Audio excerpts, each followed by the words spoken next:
A Pale Horse by Charles Todd. Narrated by Simon Prebble. Chapter 1. Berkshire, early April 1920.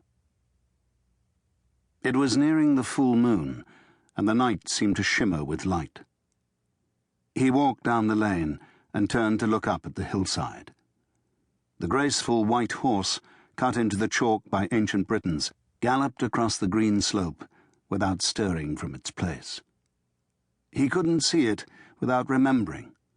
That was the only reason he had chosen to live in this God-forsaken place, to torment himself until he couldn't bear it any more.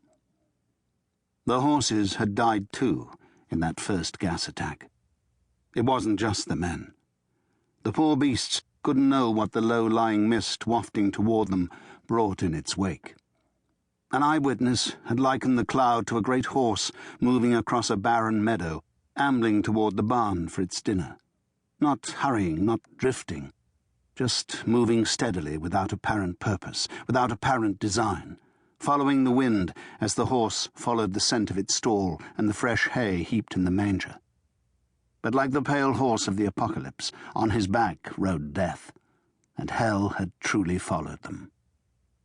He smiled grimly at the imagery.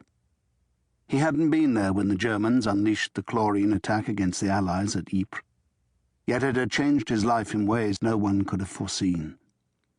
He wished he'd never heard the name of that medieval Belgian town.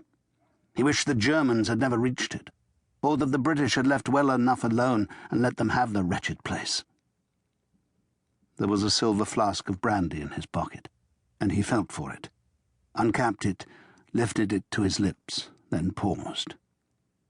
What if he drank it to the dregs and crawled into the ruins of Wayland's smithy to die, like a wounded animal hiding itself away until it either healed or breathed its last?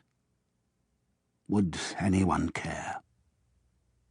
A shadow was coming up the road toward him. It was Andrew Slater, the smith. It was impossible not to recognize him, even at this distance.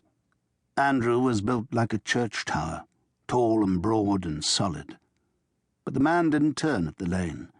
He passed by without speaking, as if sleepwalking, moving on toward the smithy, like to like. It would be crowded inside with the two of them there, he told himself with black humour, not counting whatever ghosts lingered in that narrow Stone Age tomb. I envy Andrew Slater, he thought, there in the darkness. He lives only in the present, while I have only the past. He drank a little of the brandy for courage, saluting the pale horse with his flask. Then he turned and trudged back to his cottage, and turned up all the lamps for comfort.